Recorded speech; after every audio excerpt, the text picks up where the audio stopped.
comment ça se passe pour vous avec vos objectifs business, vos objectifs financiers? Est-ce que c'est facile pour vous de vous fixer, de choisir vos objectifs? Ou au contraire, est-ce que vous avez plutôt tendance à vous retrouver perdu dans un brouhaha mental et émotionnel, rien que en pensant au fait d'avoir des objectifs financiers et au fait d'avoir des objectifs business? Créer du drama mental, émotionnel, inutile autour de nos objectifs, c'est ultra courant pour les entrepreneuses. Mais rassurez-vous, ce n'est pas nécessaire et ce n'est pas une fatalité. On peut faire les choses autrement et c'est ce que je vais vous révéler dans l'épisode d'aujourd'hui. Restez à l'écoute pour découvrir 7 secrets, 7 changements de mindset qui vont vous aider à éliminer tout le drama autour du choix de vos objectifs financiers, de vos objectifs business et qui peuvent vraiment vous aider à abandonner vos difficultés, vos luttes internes quand il s'agit de vos objectifs financiers et vous libérer de tout ce brouhaha mental pour atteindre les objectifs qui vous tiennent à cœur, pour atteindre les objectifs qui vous font vibrer. C'est ce qu'on va découvrir aujourd'hui dans l'épisode de Boostez-vous. Vous écoutez Boostez-vous, le podcast dédié à l'empowerment des entrepreneuses. Je suis Camille, entrepreneuse, coach mindset et business et fondatrice de Boostez-vous. Ce podcast, c'est le rendez-vous incontournable pour toutes celles qui veulent construire une entreprise à leur image. Des épisodes riches en conseils pratiques, en outils, en inspiration et en idées nouvelles pour cultiver votre confiance en vous, passer à l'action et booster votre potentiel entrepreneurial. Découvrez comment transformer votre relation à l'argent et acquérir les compétences nécessaires pour devenir une entrepreneuse audacieuse et prospère. Et maintenant, place à votre épisode du jour. Bienvenue dans l'épisode de Boostez-vous de cette semaine. Aujourd'hui, on va parler d'argent, mes chères entrepreneuses audacieuses, et on va parler de se fixer des objectifs financiers. Les femmes rencontrent beaucoup de défis dans leur relation avec l'argent et dans le développement de leurs activités entrepreneuriales puisque les deux sont intimement liés. Notre relation à l'argent est intimement liée à notre aventure entrepreneuriale. Comme je voulais partager l'objectif de Boostez-vous, que ce soit le podcast, le contenu que je partage et évidemment mes accompagnements de coaching, c'est de vous donner les outils, de vous donner les plans d'action spécifiques aussi bien en termes de mindset que de stratégie business pour résoudre ces difficultés. On a parlé dans l'épisode de la semaine dernière, je vous ai partagé une méthode simple, infaillible, pour comprendre votre personnalité financière unique et pour vous aider à surmonter vos défis financiers, vos sabotages conscients et inconscients grâce à la découverte de vos archétypes financiers. Donc si vous n'avez pas encore eu le temps d'aller écouter cet épisode, c'est l'occasion, foncez. Le lien sera dans les notes de cet épisode. Vous pouvez également passer le quiz pour découvrir vos archétypes à vous. La masterclass sur ce sujet qui devait avoir lieu le jour de la sortie de cet épisode, le 15 mars, est décalé au jeudi 21 mars à 11h. Donc il est encore temps de nous rejoindre pour découvrir comment la connaissance et la mise en pratique de votre personnalité financière unique grâce aux archétypes financiers vous aidera à passer au niveau supérieur dans votre business. Donc aujourd'hui, on parle d'objectifs financiers, donc l'épisode de cette semaine et l'épisode de la semaine prochaine sont consacrés à cette thématique-là. Et pour commencer, on va parler d'argent. Et il y a un point qui est important là-dessus, c'est que l'argent, ce n'est pas une science exacte. Il n'y a pas de loi universelle pour nous dire que si tu veux faire tel montant de chiffre d'affaires, avoir telle ou telle situation financière, alors il va falloir que tu passes par telle et telle étape. Construire une situation financière, c'est pas comme construire un pont. Il n'y a pas des lois de la physique universelle qui vont venir s'appliquer à notre projet. Si on y regarde un petit peu plus près, notre situation financière actuelle et la situation financière qu'on aimerait créer, en fait, elles sont constituées de quoi? Il y a une part de circonstances, c'est-à-dire tout ce qu'on ne peut pas contrôler, qui est en dehors de notre champ de contrôle, les aléas, les coups du sort, les maladies, les deuils, etc. Ou au contraire parfois les coups de chance, les coups de fortune. Tout ça, ça existe et il s'agit pas de le nier en mode quand on veut, on peut, etc. Mais il s'agit plutôt de se concentrer sur ce que on peut effectivement contrôler. Tout ce qui va dépendre directement de nous dans notre situation financière, c'est déjà notre interprétation qu'on va avoir des événements et des circonstances. C'est nos comportements. En ce qui concerne l'argent, ces comportements qui sont motivés par nos émotions vis-à-vis de l'argent, qui sont elles-mêmes alimentés par nos pensées autour de l'argent, qui découle de notre système de croyances, de notre état d'esprit, de notre mindset en ce qui concerne l'argent, la vie en général, ce qu'on pense de nous, ce qu'on pense des autres, etc. Et c'est là-dessus, mes chères entrepreneuses audacieuses, qu'on peut agir, c'est là-dessus qu'on peut reprendre le contrôle. L'argent, l'ambition, les objectifs financiers, c'est un domaine où les femmes entrepreneuses ont une relation souvent un peu ambivalente, une relation amour-haine parfois. Et en tant qu'entrepreneuse, on sait qu'on est censé avoir un objectif financier, on sait qu'il existe des méthodes, des techniques pour fixer ce fameux objectif, techniques et méthodes qui sont souvent créées par les hommes, donc pas toujours adaptées pour nous les femmes. Ça c'est ce que je vous avais expliqué dans l'épisode 52 du podcast, donc si vous l'avez pas encore écouté, je vous mettrai les notes dans le lien dans les notes pour que vous puissiez le faire. Et donc, en tant qu'entrepreneuse, on aimerait avoir un objectif financier cohérent. Mais souvent, rien que de penser à tout ça, on a le cerveau un peu à l'envers. On a une tonne d'émotions conflictuelles. On ressent de l'agitation, du doute, de la confusion, du débordement, beaucoup de questionnements, etc. Alors, ce qui va se passer, c'est que soit on va remettre la fixation de notre objectif à plus tard, soit on va faire le job, on va prendre le temps d'appliquer les stratégies, les calculs, les méthodes, etc. On va réussir à trouver un objectif, à se fixer un objectif, puis en fait, cet objectif, on va le laisser gentiment dans un coin de notre ordinateur, sans jamais s'en servir, sauf pour se juger et se flageller si jamais on réussit pas à l'atteindre. Soit on se fixe un objectif et en fait on va s'épuiser à essayer de l'atteindre par tous les moyens, quel qu'en soit le prix. Ce que je veux vous partager aujourd'hui, c'est que la création et l'atteinte de votre objectif financier, ça doit pas forcément ressembler à ça doit pas forcément être une expérience aussi lourde et aussi chargée émotionnellement. Et en fait, choisir ce fameux montant, ça peut vraiment être quelque chose qui nous paraît dur, qui nous paraît difficile, quelque chose qui va nous donner l'impression de nous bloquer, de nous limiter. En tout cas, je sais que c'est le cas pour moi. Ce qui se passe quand je me fixe à un montant chiffré dans mon business, qui se passait avant, maintenant j'ai appris à passer au-delà de ça, mais les questions qui reviennent, c'est est-ce que c'est trop ambitieux? Est-ce que je vais être capable d'atteindre cet objectif? Ou alors au contraire, est-ce que je suis pas en train de me limiter, de la jouer petit, avec ce montant qui est pas finalement si challengeant que ça, etc. Et c'est un phénomène que j'observe aussi chez les entrepreneuses que j'accompagne en coaching, c'est que le fait de choisir un montant, très souvent ça vient déclencher beaucoup de sentiments inconfortables, de peur, de doute, beaucoup de questionnements sur notre mérite, sur notre valeur, sur notre sentiment de ne pas être assez, de ne pas être légitime, etc. Alors qu'en réalité, on peut rendre les choses beaucoup plus simples et pour ça, il suffit d'aller regarder ce qui se passe à l'intérieur de nous, à l'intérieur de notre cœur, de notre âme. Et déjà, on peut commencer par remplacer le mot objectif par le mot intention. Alors c'est pas jouer sur les mots parce que déjà ces mots n'ont pas la même définition. Si on regarde la définition dans le dictionnaire, un objectif, c'est un but, une cible que quelque chose doit atteindre. Alors que si on regarde la définition du mot intention, c'est un acte, c'est le fait de se proposer un certain but. Donc déjà rien que sur la définition de ces deux mots, on entend, on sent que la charge émotionnelle n'est pas du tout la même. Donc ce que je vous invite à faire, c'est de commencer par poser vos intentions avec cette question toute simple. Qu'est-ce que je veux? Qu'est-ce qui me fait vibrer? Quelle est mon intention? Est-ce que c'est l'indépendance financière? Est-ce que c'est ressentir un sentiment d'abondance dans ma vie, dans mon business? Est-ce que c'est gagner de l'argent pour faire le bien autour de moi? Alors ça c'est ma conviction et j'en ferai peut-être un épisode à part entière, mais quand les gens bien ont plus d'argent, ils peuvent faire du bien dans le monde avec cet argent. L'argent ne corrompt pas la nature de quelqu'un, il la révèle. Mais bon, ce sera le sujet d'un autre épisode. Donc est-ce que votre intention c'est de vous sentir bien à propos de vous-même en tant que femme qui gagne de l'argent, en abondance? Est-ce que votre intention c'est d'abandonner vos sentiments de doute, de honte, de culpabilité par rapport à vos ambitions financières? Est-ce que votre intention c'est de sentir que c'est possible pour vous de créer une relation harmonieuse avec l'argent, de faire la paix avec l'argent, avec le fait de créer de la richesse, avec le fait d'avoir de l'argent, de l'investir et de le dépenser comme vous voulez? On pose notre intention et ça n'a pas besoin d'être plus compliqué que ça.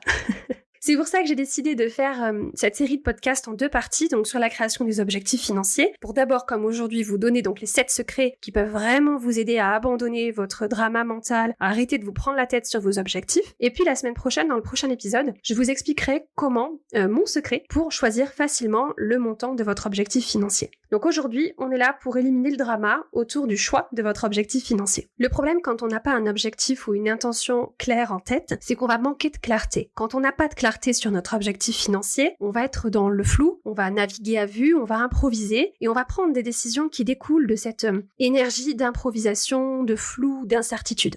Et beaucoup des décisions prises avec cet état d'esprit d'hésitation et d'incertitude et d'improvisation sont des choix qui ne vont pas produire d'argent, qui ne vont pas créer de richesse pour vous. Ce sont des choix qui vont remplir vos journées, mais pas votre compte en banque. Ce sont des choix qui vont consommer votre temps, votre énergie et parfois votre argent à vous. Donc l'idée c'est de réussir à créer ce sentiment de clarté. Parce que quand on a cette clarté, on va faire des choix, on va prendre des décisions, on va prioriser certaines actions qui vont activement produire des revenus, qui vont activement créer de l'argent pour notre business cette année et pour les années à venir. Donc c'est parti, on va plonger dans les 7 secrets, les 7 changements de mindset simples que vous pouvez utiliser pour arrêter de vous prendre la tête avec vos objectifs financiers. Le secret numéro 1, c'est de laisser le passé dans le passé. La phrase « je ne l'ai jamais fait avant, alors je sais pas si je peux le faire », c'est normal, c'est compréhensible, c'est parce qu'on a un cerveau humain, mais la vérité c'est que cette phrase n'a aucun sens. Le passé n'a aucune incidence sur ce que vous pouvez faire dans le présent et dans le futur. Le passé, c'est pas une prédiction de ce qui est possible pour vous. Donc ne projetez pas votre passé, ni dans le présent, ni dans votre futur. Votre passé, c'est votre passé, laissez-le là où il est. Je suis entrepreneuse depuis 5 ans, je coach les femmes entrepreneuses, alors que j'aurais pu me dire à tout moment, je l'ai jamais fait avant, et m'arrêter à cette réflexion. Notre vie, c'est une succession de choses qu'on n'avait jamais faites avant,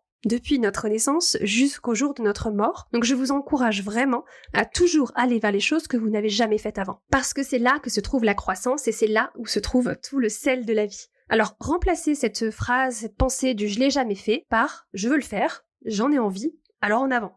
Et même quand on commence à partir de zéro, on peut toujours trouver comment faire. Au lieu de se dire je l'ai jamais fait avant, donc je sais pas si je peux, remplacez ça par je ne l'ai jamais fait avant, alors je vais apprendre comment le faire maintenant. Je vais prendre des décisions qui s'alignent avec mes objectifs maintenant. Je vais canaliser toute mon énergie, mon attention, mon désir, mon temps, ma capacité à passer à l'action sur la création de cet objectif pour moi-même maintenant. Je vais m'engager envers moi-même à 100% maintenant. J'adore cette pensée, j'adore cette intention. Il y a tellement d'énergie dans cette phrase, je vais m'engager à 100% pour moi-même maintenant. Donc quand on arrête de ramener le passé avec nous, c'est comme si on se libérait de toute cette charge émotionnelle et énergétique qui nous retenait dans le passé. Quand vous pensez l'argent, et quand vous bâtissez votre système de croyance et que vous créez de l'argent en vous appuyant pas sur le passé, mais sur la perspective de la personne que vous voulez être, de la vous du futur, c'est là où vous allez créer pour vous-même des résultats qui étaient inimaginables auparavant. Donc vous allez élever ce que vous pensez possible tout en vous apportant votre propre soutien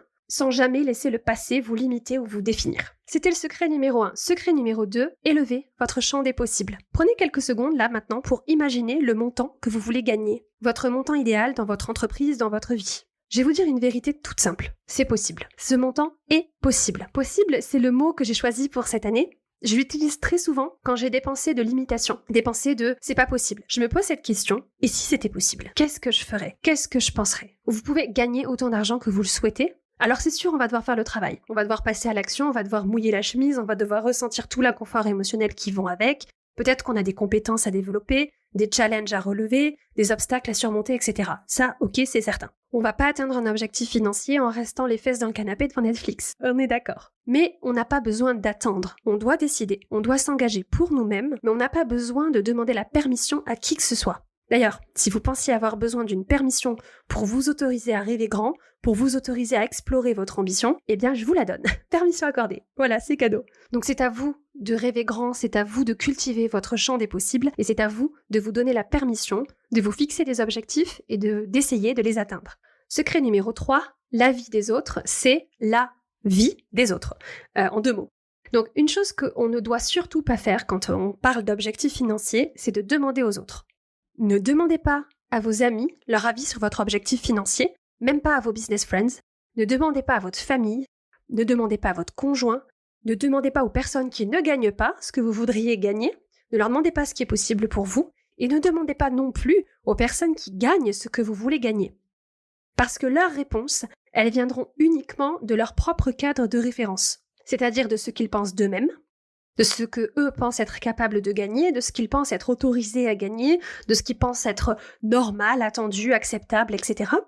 De ce qu'ils pensent de vous, de ce qu'ils pensent que vous êtes capable de gagner, de ce qui est possible pour vous de gagner, et ce qu'ils pensent de l'argent en général, de la réussite en général, etc.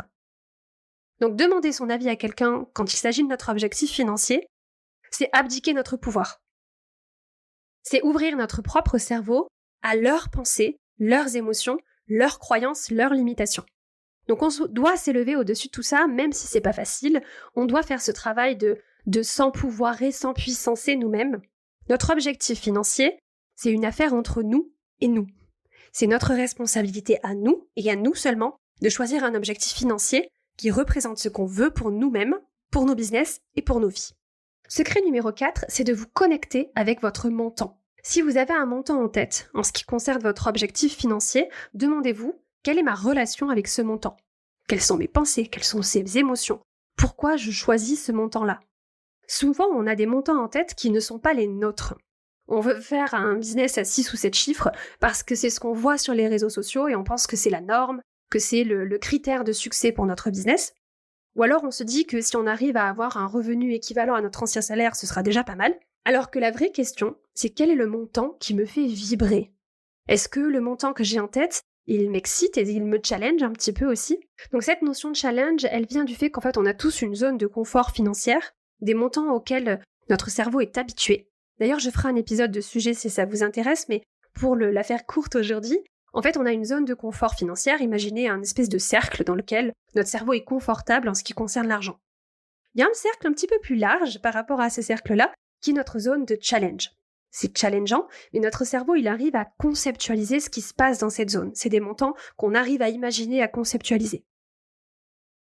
Au-delà de la zone de challenge, on a notre zone de panique. C'est des montants que notre cerveau n'arrive pas à conceptualiser, qui lui sont étrangers. On est en territoire inconnu, donc pour notre cerveau, c'est considéré comme hostile et dangereux. L'idée, c'est que notre montant, notre objectif financier, soit dans notre zone de challenge et pas dans notre zone de panique. Il faut qu'on ait une connexion émotionnelle avec lui, il faut qu'on soit capable de le concevoir, de le conceptualiser. Par exemple, une de mes clientes qui débutait son aventure entrepreneuriale m'a dit que son montant c'était 1 million d'euros. Alors, quand elle me dit ça, je sais qu'on va avoir besoin de creuser un petit peu. Est-ce que c'est un montant qui a du sens pour elle? Est-ce qu'elle arrive à le concevoir, à le conceptualiser? Ou est-ce que c'est un montant tiré du chapeau parce que c'est ce qu'elle pense être normal, être un business à succès? Pourquoi ce montant? Qu'est-ce que ça lui évoque? Comment elle se sent avec ce montant? Quel sens elle donne à ce montant? Vraiment, j'insiste, votre montant, c'est une affaire entre vous et votre business, entre vous et le style de vie que vous avez envie d'avoir. La clé ici, c'est le désir. C'est se connecter à un montant qui nous fait vibrer et qui nous challenge quand même un petit peu.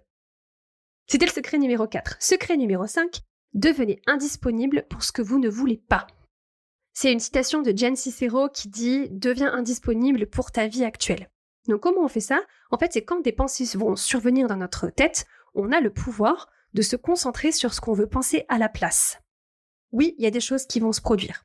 Oui, on peut avoir des clients qui disent oui, puis après qui se rétractent.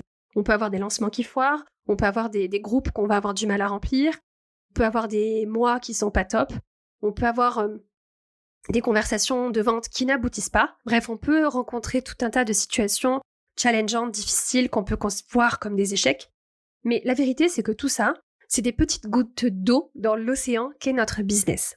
Ça ne signifie pas qu'on n'est pas sur la bonne voie pour créer et atteindre notre objectif financier. On peut avoir un mois creux et toujours atteindre notre objectif financier. On peut planter un lancement et toujours atteindre notre objectif. On peut perdre des abonnés sur les réseaux sociaux ou avoir une baisse de notre nombre de vues et toujours atteindre notre objectif financier. On n'a pas besoin d'utiliser ces expériences contre nous en venant créer des sentiments d'insuffisance, de je suis pas assez, je mérite pas, je suis pas légitime, etc., etc. Donc arrêtez de vous polluer avec ces questions-là tous les jours. Arrêtez de vous concentrer sur ce qui ne va pas ou sur ce qui ne fonctionne pas. Prenez la décision de ne pas être disponible pour toutes ces pensées-là parce que ça vous prend du temps, ça vous prend de l'énergie, ça vous prend de la bande passante, de l'espace mental et ça génère des émotions qui n'ont rien à voir avec votre objectif financier. La clé, ça va être de changer vos pensées intentionnellement à ce moment-là. On ne peut pas contrôler nos pensées. On a 60 000 pensées par jour environ, et on aura toujours des pensées automatiques un peu pourries qui vont nous traverser la tête. C'est normal, ça veut juste dire qu'on a un cerveau humain, donc en soi c'est plutôt une bonne nouvelle. Par contre, on peut travailler là-dessus. On peut muscler notre mindset, et pour ça il y a 2 étapes.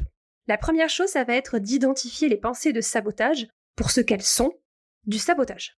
Des automatismes de pensée, des mensonges de notre cerveau pour nous maintenir en sécurité, c'est-à-dire en terrain connu. La deuxième étape, ça va être de changer nos pensées, de choisir intentionnellement ce qu'on veut penser à la place. Donc j'ai une petite liste pour vous, je vous la propose tout de suite. On peut penser « je suis capable maintenant, c'est possible pour moi maintenant. Je suis tout à fait capable d'avoir un client à plusieurs milliers d'euros. Je suis tout à fait capable d'avoir des mois à tel montant. » Ou quel que soit le montant pour vous, peu importe, mais un montant qui vous parle, un montant qui vous fait vibrer. Je peux permettre que ce soit facile maintenant. Je peux permettre que cela se produise rapidement maintenant. Je suis ouverte, je suis disposée à apprendre et à grandir. Rien ne m'arrête. C'est ça le travail de mindset. C'est travailler notre capacité à orienter nos pensées vers ce qui nous est utile pour atteindre nos objectifs. Alors ça paraît simple dit comme ça, mais je sais d'expérience que c'est pas si simple que ça. Parce que nos pensées de sabotage, elles sont parfois bien sournoises, bien difficiles à identifier. Vous vous souvenez, c'est l'identification de la pensée de sabotage, c'est l'étape 1 du processus. Et c'est là où la magie du coaching opère. Moi, mon travail de coach, c'est d'identifier ces pensées de sabotage chez mes clientes et de les révéler à mes clientes, quand elles ne sont pas en mesure de le faire elles-mêmes. Par exemple, une pensée que j'entends très souvent, c'est « ça ne marche pas » ou « Ah, j'ai peur que ça ne marche pas ». Et quand j'entends cette pensée-là, c'est red flag direct. Je sais que c'est une pensée de sabotage et je sais que c'est une pensée pour laquelle on doit décider de ne pas être disponible. Parce qu'en soi, ça ne veut rien dire, ça ne marche pas. C'est quoi le ça et ça veut dire quoi marcher? Bref, tout ça pour dire qu'on doit prendre la décision de ne plus être disponible pour toutes ces pensées parasites qui se baladent dans notre tête et qui ne servent à rien d'autre qu'à nous saboter. Donc quand on hésite, on va créer du doute, de la confusion et une espèce de scepticisme énergétique. Pour remplacer cette hésitation et ce doute, cette insécurité, je vous invite à vous entraîner à devenir votre vous du futur. Vous devez apprendre à incarner cette vous du futur qui gagne de l'argent, celle qui a atteint votre objectif. Parce qu'elle a les réponses, elle a la sagesse, elle a la confiance en elle, elle a l'expérience. Où que vous soyez dans votre business aujourd'hui, votre travail, c'est de devenir la personne qui est arrivée là où vous voulez aller. C'est de vous inspirer de sa façon de penser, sa façon de croire, de ce qu'elle ressent, de ses émotions, et d'essayer de voir votre business à travers ses yeux à elle, à travers sa perspective à elle. Et ça va vous aider à raisonner et à prendre des décisions à partir de la sagesse de cette vous du futur que vous allez devenir. En faisant ça, vous allez pouvoir vous engager dans des actions qui vont s'étalonner, qui vont se calibrer en lien avec votre objectif financier. Vous allez vous calibrer vous-même sur ce que vous voulez, sur l'identité que vous voulez avoir. Et tout ça, vous allez le faire en restant fidèle à ce que vous voulez, et vous allez agir en fonction de ce que vous voulez. Et vous allez vous autoriser à être dans cette phase d'apprentissage parce que vous n'êtes pas encore tout à fait cette femme, cette vous du futur. Et l'idée, c'est pas du tout d'éviter de ressentir de l'inconfort, du doute, de la confusion. Ces sentiments, ils vont être là, ils vont surgir parce que vous êtes humaine. Et justement, ces sentiments, ils sont un bon indicateur que vous êtes dans votre zone de croissance, que vous n'êtes plus dans votre zone de confort. Donc tous ces sentiments de doute, de questionnement, de confusion, etc., ils vont être là, vous allez continuer à les ressentir, quelle que soit l'étape de votre projet entrepreneurial, mais vous avez le choix. Quand ces sentiments surviennent, vous pouvez passer à autre chose, vous pouvez passer au-delà du sentiment. Et ça vient vraiment de l'acquisition de cette compétence, d'entraîner votre cerveau, de muscler votre capacité à passer à de nouvelles pensées chaque fois que vous le souhaitez, et tout ça en changeant le concept que vous avez à propos de vous-même. De faire passer ce concept de vous-même au niveau supérieur en imaginant la vous du futur. Alors, attention, il ne s'agit pas de positivité toxique. Je pourrais faire un épisode entier sur les émotions dans l'entrepreneuriat et je le ferai certainement, mais ce que je vais vous transmettre aujourd'hui, c'est que les émotions inconfortables, elles sont toujours là pour nous alerter. Elles servent de messagers. Elles sont là pour nous dire qu'il y a quelque chose qui ne va pas, qu'il y a un besoin qui n'est pas comblé. Donc notre job, c'est de comprendre le message et d'y apporter une réponse. Je vais utiliser une image pour vous faire comprendre ce que je veux dire par là. C'est si on compare l'inconfort émotionnel à la douleur physique. Si vous mettez votre main sur une surface brûlante, vous allez ressentir la douleur et automatiquement vous allez enlever votre main. Avec nos émotions d'entrepreneuse, c'est pareil. Si on ressent du doute, de la confusion, un inconfort émotionnel, on identifie la source, la pensée limitante, la pensée de sabotage, et on s'en éloigne en la remplaçant par une pensée utile, une pensée qui sert nos objectifs. Secret numéro 6. Choisissez la croissance et pratiquez le détachement passionné. Ce que je veux dire par là, c'est de vous détacher de l'atteinte du résultat, mais cultiver la passion de devenir celle qui est c'est. Faut que je vous dise un truc, une vérité absolue, c'est que tout le monde s'en fout que vous atteigniez vos objectifs ou pas. Même vous. Et je vous assure, aujourd'hui vous vous dites que la vie sera beaucoup plus belle quand vous serez arrivé à destination, quand vous aurez atteint votre objectif, etc. Mais tout ça, c'est pas vrai. En fait, ce qui se passe quand on atteint un objectif, et je parle d'expérience, c'est qu'on est contente pendant 2 minutes, puis on va passer à l'objectif d'après, et on va recommencer tout notre drama mental, tout notre drama émotionnel, à y accorder beaucoup trop d'importance, à se prendre la tête, à s'épuiser dans l'atteinte de notre objectif. Mais au bout du bout, finalement, que l'objectif y soit atteint ou pas, on s'en fiche pas mal. Ce qui compte beaucoup plus que l'atteinte de l'objectif, c'est la personne qu'on va devenir, le chemin compte beaucoup plus que la destination. Alors cultivez votre capacité à apprécier le chemin autant, voire plus que la destination. Apprenez à vous détacher de l'atteinte du résultat et à cultiver la passion de découvrir celle que vous allez devenir en essayant d'atteindre votre objectif. Ce qui nous emmène au 7e secret, choisissez d'avoir de l'argent. Aujourd'hui, on vit dans une société qui se focalise beaucoup sur l'idée du faire, sur l'idée du succès en disant « elle a réussi, ils ont réussi ». On est une société qui se concentre beaucoup sur la dépense de l'argent. Et en fait, personne ne nous enseigne vraiment comment avoir de l'argent, comment créer de la richesse, comment créer cette sécurité financière, ce matelas financier inébranlable. Et ce que je vois chez les entrepreneuses que j'accompagne, c'est que parfois, certaines d'entre elles gagnent beaucoup d'argent et elles sont complètement fauchées. Je veux dire, quel est l'intérêt dans tout ça, en fait? La vérité, c'est que la richesse, c'est ce qu'on ne voit pas. La richesse, c'est les vêtements qu'on n'a pas achetés, les bijoux qu'on n'a pas achetés, les sacs à main, les chaussures qu'on n'a pas achetés. La richesse, c'est les voitures, les maisons qu'on n'a pas achetées. La richesse, c'est l'argent qui n'a pas encore été transformé, qui n'a pas été converti en bien visible, en bien matériel.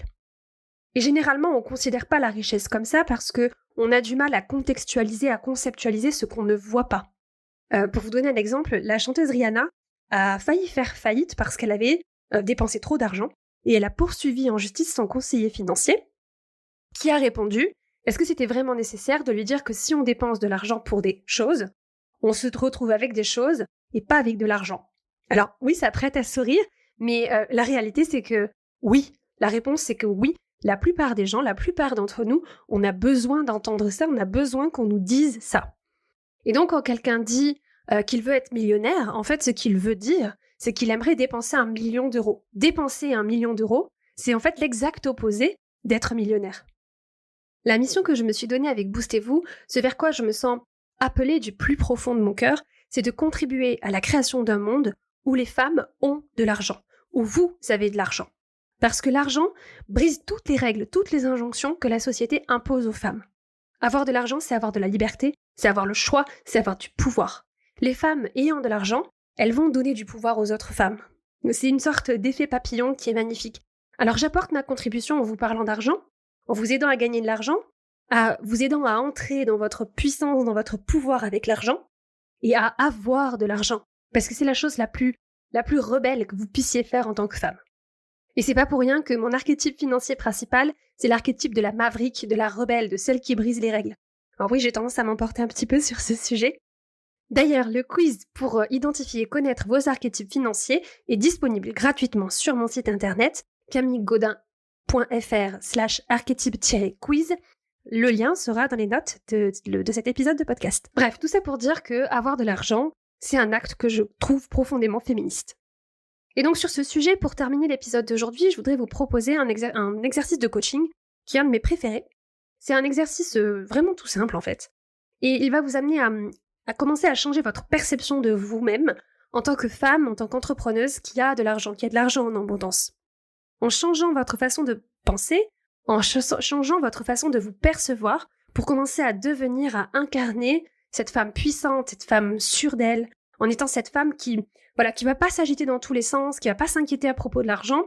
L'idée, c'est qu'en changeant notre façon de nous percevoir, en commençant à incarner cette femme qui accepte pleinement qui elle est, cette femme qui a de l'argent et qui devient de plus en plus à l'aise avec cette identité chaque jour.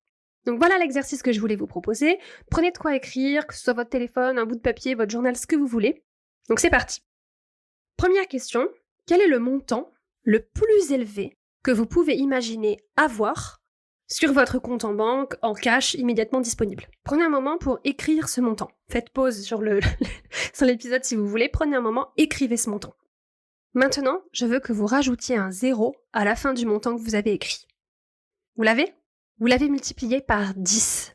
Donc quand vous rajoutez un 0, ça devient un nombre assez conséquent, n'est-ce pas ? La troisième question, c'est comment vous vous sentez à l'idée d'avoir ce montant sur votre compte en banque. Prenez un moment pour imaginer ça, que vous avez ce montant sur votre compte en banque. Prenez un moment pour le ressentir. Mettez l'épisode en pause si vous avez besoin. Voilà, qu'est-ce que ça vous fait ? Qu'est-ce que vous ressentez dans votre corps ? Donc maintenant, vous avez votre montant, vous l'avez multiplié par 10, vous avez rajouté un 0 à la fin. Vous imaginez ce que vous ressentez par rapport à ce montant. J'ai quelques questions de coaching pour vous. De quoi est-ce que vous avez peur si vous avez ce montant ? Et s'il vous plaît, ne me dites pas que vous n'avez pas peur. De toutes les personnes que j'ai coachées, à qui j'ai fait faire cet exercice, il y a toujours des peurs qui remontent à la surface quand on se propose de faire cet exercice. Donc allez-y. Qu'est-ce qui vous fait peur ? Qu'est-ce qui vous fait peur par rapport à ce montant-là ? Qu'est-ce qui vous fait peur sur le fait d'avoir ce montant ? De quoi vous avez peur ? Question suivante. Où est-ce que vous vous sentez mal à l'aise avec ce montant? En quoi ce montant vous met mal à l'aise? Alors on n'a pas le temps ici pour rentrer en détail dans toutes les histoires, que je pourrais vous raconter, de tout ce que ça réveille chez les femmes d'avoir des montants comme ça, d'imaginer des montants comme ça, de toutes les peurs, de tout l'inconfort, le malaise qu'il peut y avoir quand on fait cet exercice chez les femmes entrepreneurs. Tout ça, ça existe, tout ça c'est quelque chose qui est réel, hein. Tout cet inconfort, il est réel. Vraiment, il n'y a rien que vous puissiez dire, ressentir, expérimenter à propos d'une peur ou d'un inconfort ou d'un malaise dans cet exercice. Donc l'idée ici, c'est que vous n'êtes pas seul. Quelles que soient les réponses que votre corps et votre cerveau vont vous proposer, vous n'êtes pas seul dans cette situation.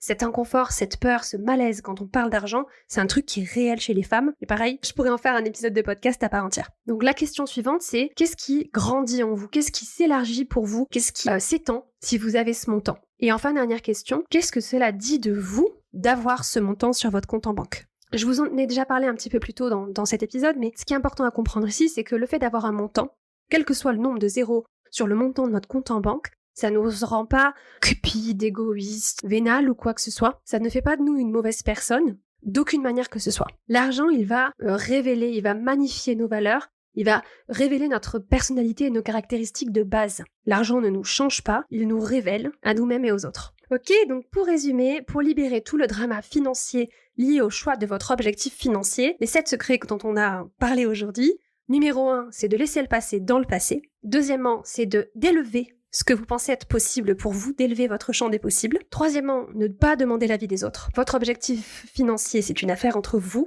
et vous. Quatrièmement, de vous connecter à votre montant. C'est votre montant, c'est pas celui des autres. Il faut qu'il y ait vraiment un lien, une émotion qui vous lie à votre montant. Cinquièmement, devenez indisponible pour ce que vous ne voulez plus. Faites votre travail de mindset, changez vos pensées. Sixième secret, concentrez-vous sur celle que vous allez devenir plus que sur l'atteinte de l'objectif. Pratiquez le détachement passionné. Septièmement, choisissez d'avoir de l'argent. Je vous rappelle que la richesse, c'est ce qu'on ne voit pas. Voilà pour ce que je voulais vous partager aujourd'hui. J'espère que les conseils partagés vous aideront à améliorer, à assainir votre relation avec l'argent et votre façon de vous fixer des objectifs financiers. Dans l'épisode de la semaine prochaine, je vous partagerai la technique que j'utilise moi pour choisir mon montant, le montant de mon objectif financier. Et vous verrez que c'est tout simple, c'est une petite stratégie qui prend 5 minutes. Et puis je vous partagerai aussi beaucoup de conseils mindset, comme on l'a fait un peu dans l'épisode d'aujourd'hui. Prenez votre journal, prenez une tasse de votre boisson préférée et répondez aux questions d'auto-coaching que je vous ai données aujourd'hui. C'est une étape vraiment très importante dans votre réinvention financière.